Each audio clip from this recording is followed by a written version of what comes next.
बिस्मिल्लाहिर्रहमानिर्रहीम। अस्सलामु अलैकुम वरहमतुल्लाह। मलګرو هیله ده چې روغ جوړ به یاست، د صحت جامې به مو په تن وي. ملګرو څنګه کولی شو چې په موبایل کې یو ښایسته ډیزاین وکړو؟ نو د همدې دپاره غواړم زه تاسو ته د پکسل لاب کورس په پښتو ژبه مکمل تدریس کړم. دغه پکسل لاب اپلیکیشن چې دی په ننني عصر کې تر ټولو هغه بهترین اپلیکیشن دی، یعنې د ډیزاین په برخه کې پکسل لاب بې جوړې په اپلیکیشن پکسل لاب اپلیکیشن کې مونږ کولی شو چې په دغو برخو باندې کار وکړو. د تصویر ایډیټ یعنې تصویر څنګه ایډیټ کولی شو، همدارنګه د ټکس یا د خط ایډیټ یعنې خط ته څنګه یو ښکلا ورکولی شو، او بل د لوګو ډیزاین چې څنګه کولی شو ځان دپاره ملګرو دپاره یوه ښایسته او په زړه پورې لوګو جوړه کړو. همدارنګه تاسې به ډېری فیسبوک پاڼې لیدلي وي چې په هغه کې ځینې اسلامي پوسټونه ترسره کوي، یعنې په ښایسته بڼه اسلامي لیکنې لیکلي وي پکې، لکه د قرآن کریم آیات یې یو ښایسته ډیزاین باندې لیکلی وي، همدارنګه حدیثونه یې په یو ښایسته خط باندې لیکلي وي، او ځینې داسې فیسبوک پاڼې هم شته چې هغه د شعر او شاعرۍ دپاره جوړې شوي دي. مثلا تاسې به لیدلي چې په تصویر باندې یو ښایسته شعر لیکل شوی، یعنې په یو ښایسته بڼه هغه شعر لیکلی وي چې ته به ورته بیخي حیران پات چې دا به په کوم اپلیکیشن کې دا لیکل شوي. هغه بل اپلیکیشن نه دی، همدا د پکسل لاب اپلیکیشن دی. انشاءالله زه کوشش کوم چې پکسل لاب له پیل نه تر اخره پورې تاسو ته زه تدریس کوم. تاسې به ما سره همکاري کوئ، زما ویډیوګانې به تعقیبوئ تر څو زما هره نوې ویډیو تاسو ته در ورسیږي او تاسو ترې ګټه واخلئ. نو راځو پکسل لاب اپلیکیشن. ملګرو دغه اپلیکیشن په پلی سټور کې شته دی. پلی سټور ته به لاړ شئ، دلته به نوم ولیکو ورته او سرچ به یې کړو.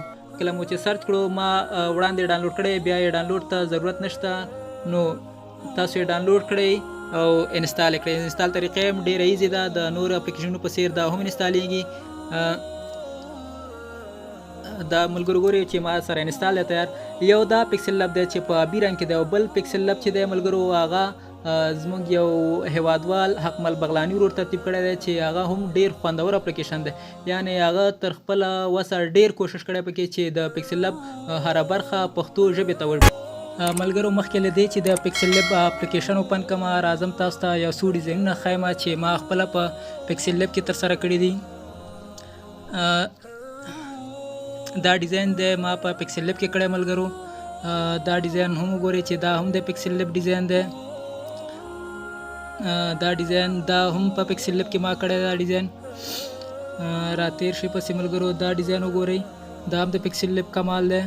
ورپسې دا لوګو ده چې دا ما پکې ډیزاین کړی دی، PNG فارمټ کې ده. بیا همدارنګه دا ډیزاین هم په پکسل لاب کې شوی دی، او دا هم دا ډیزاین که تاسو لیدلی ملګرو په فیسبوک کې ډېری داسې ډیزاینونه کېږي، دا هم پکسل لاب کې ما کړی دی، یعنې داسې ډیزاین هم امکان لري چې په پکسل لاب کې ترسره شي. دا ډیزاین وګورئ، دا هم پکسل لاب کې شوی دی ملګرو. دا ډیزاین دا هم په پکسل لاب کې ما کړی دی. همدارنګه دغه ډیزاین چې ملګرو د اختر په مناسبت شوی دی، یعنې د فیسبوک فریم دپاره و. دا ډیزاین ما کړی دی په همدې پکسل لاب کې. د PNG فارمټ دی، کله چې فیسبوک ته ورکول کېږي بیا ډېری ملګري د همدې ډیزاین نه استفاده کوي او په خپلو تصویرانو یې لګوي. لکه دا تصویر ګورئ چې په ده هم دا لګېدلی دی، په دې تصویر هم دا لګېدلی دی. نو دا هغه ډیزاینونه دي چې ما په پکسل لاب کې کړي دي. همداسې ډېر ډیزاینونه شته چې په پکسل لاب کې ما کړي دي، نورو ملګرو کړي دي. نو خورا ډېر له کماله ډک اپلیکیشن دی. نو راځم زه بیک کېږم، اوس راځو د پکسل لاب اپلیکیشن اوپن کوو چې څنګه پکې ډیزاین کولی شو. لومړی دا به له دې ځایه ډیلیټ کړو. دلته دا مثبت یا د جمع علامه چې دا په دې کلیک کوو، دلته چې دا هغه راځي ملګرو ته ښکاري ټکس دی، کرنټ ډیټا ده، سټیکر دی، شیپس دی، فرام ګالري ده، ډرا ده.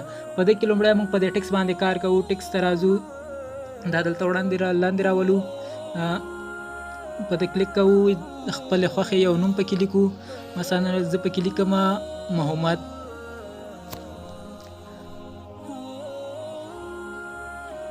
تاسو ښکاري ملګرو له دې ځایه کولی شئ چې د ټکس اندازه غټه کړئ. نو دلته راځو، دا پنسل یا قلم چې معلومیږي ملګرو، که غواړو چې په همدې نوم باندې یو څه اضافه کړو یا بیخي نور څه په ولیکو، کولی شو چې ایډیټ پکې وکړو. زه ورته لیکم محمد ریحان پکې اضافه کوم. ښکاري ملګرو تاسو ته ریحان ورسره اضافه شو. راځم د همدې نوم غواړم یو ډوپلیکیټ یا کاپي واخلم، په دې ځای کلیک کوم، کاپي به واخیستل شي ملګرو. ښکاري تاسو ته 2 دانې شول. نو دا یو بیرته ډیلیټوم ترې، راځم په همدې بیا کلیک کوم. غواړم چې سایز یا اندازه یې لږ وړه کړم، ډېره غټه ده که نه ملګرو. په دې ځای باندې سایز او اندازه وړه کېږي یا کوچنۍ کېږي. نو غواړم چې همدغه نوم لږ وڅرخېږي یا یو طرف ته دې لږ راتاو شي. ګورئ ملګرو، تاسو له دې ځایه کولی شئ چې دا نوم وڅرخوئ یا هر طرف ته چې تاسو ته ښه ښکاري په هماغه اندازه یې بیا تاو کړئ. نو دا اوکې کوم. له دې ځایه هم کولی شئ چې نوم تاو راتاو کړئ ملګرو، تاسو معلومیږي. بل چې دی پکې د ملګرو دغه 4 د غیش علامې چې ښکاري دي، په ده باندې کولی شو چې دا ټکس مختلفو سایډونو ته مونږ انتقال کړو. تاسو ښکاري ملګرو، غواړو دې ځای ته راشي، غواړو بره دې جګ شي. نو په هر ځای کې چې تاسو خپل ټکس مناسب ښکاري هماغه ځای کې بیا اوکې کړئ، پرېږدئ. بل راځو کلر دی پکې ملګرو، کلر یا رنګ. دلته مونږ د خپلې لیکنې ته مختلف رنګونه ورکړي، مثلا تور رنګ ورکوو، سور رنګ ورکوو، هر رنګ چې تاسو زړه وي هماغه ورکولی شي. اوکې کړئ. راځو دغه 2 نور آپشنونه چې پکې لاندې دي ملګرو. یو چې دی د ده به تاسو ته زه یو بله طریقه وښیم چې سم پرې پوه شئ ملګرو. دغه تصویر پکې راوړم زه. کله چې دا تصویر راوړو، په بیرته ځم په همدې ټکس باندې کلیک کوم. دا ټکس غواړم د تصویر له پاسه دی راشي. ښکاري ملګرو، ټکس د تصویر له پاسه راغی که نه. او که غواړئ چې نه بیرته د بک شي، دا بیرته په دې ځای کلیک کوو، هغه لیکنه زموږ به بیرته شاته لاړه شي.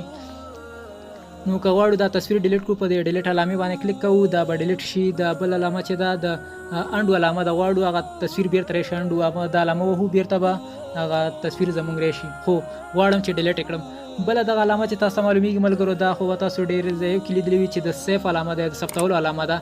دلته 2 آپشنې دي چې یو سیف از پراجیکټ او بل سیف از ایمیج. سیف از پراجیکټ دا دی چې دغه مونږ چې کوم ډیزاین دلته وکړلو، دلته یو نوم ورکوو، دا ډیزاین د مونږ سره په موبایل کې په همدې اپلیکیشن کې سیف وي، تر څو چې مونږ کوم بله ورځ وغواړو په همدې ډیزاین کې نور لاسوهنه وکړو، کولی شو چې همدا ډیزاین اوپن کړو، بیا پکې لاسوهنه وکړو، نو مونږ سره به د ډیزاین په برخه ثبت شي.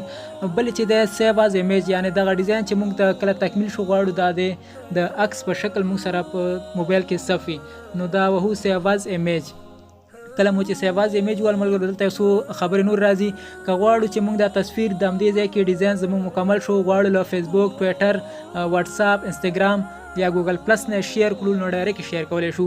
خو ډایرکټ یې نه شیر کوو. د لومړی غواړو دغه تصویر هغه 2 فارمټونه چې دلته د سیف دپاره ورکړي، یو جی پی جي ده او بل پی ان جي ده. جی پی جي فارمټ یې دا دی ملګرو چې د عکس په شکل به وي، او پی ان جي فارمټ یې دا فارمټ دی چې دغه ډیزاین چې کله تاسو یې وکړلو دا به پی ان جي فارمټ کې غواړئ چې په بل عکس کې یا په بل ډیزاین کې ترې استفاده وکړئ. لکه ما چې وړاندې تاسو ته یوه لوګو ښودله چې په هر ځای کې بیا له دې لوګو څخه استفاده کولی شئ. نو دلته به چې کوم هغه انتخابي یا هغه انتخاب کې جی پی جي ته ضرورت لري یا پی ان جي ته، نو هغه هم کولی شئ.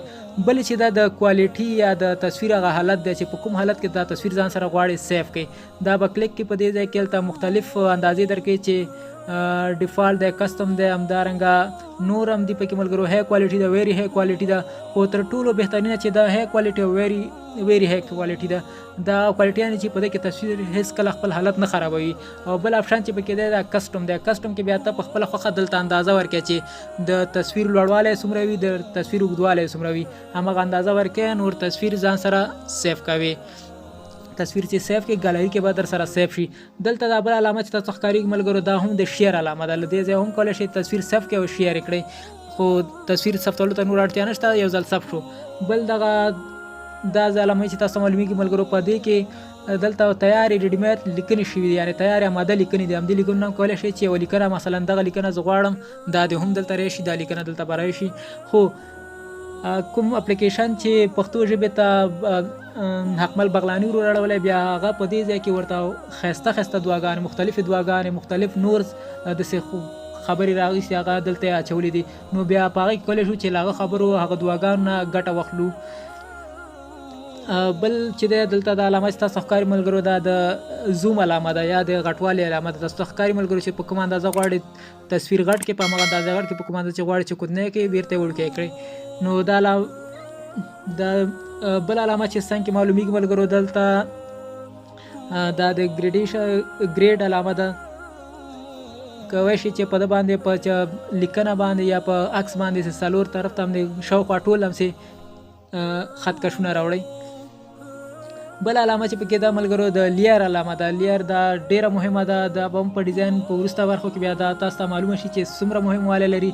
کوم برخه کې چې مونږ کار کوو دلته به یو په یو برخه کار کړی مونږ سره یو لیر راکړی، که چیرې بل برخه کې کار وکړو بل لیر به راکړي. نو دا هم ډیره مهمه ده. نو دا وه د پکسل لاب لومړنۍ ویډیو. هیله ده چې خوښه شوې وي. د نورو ویډیوګانو لپاره زموږ چینل حتما سبسکرایب کړئ تر څو زموږ هرنۍ ویډیو تاسو ته در ورسیږي او تاسو ورنه سالمه ګټه واخلئ.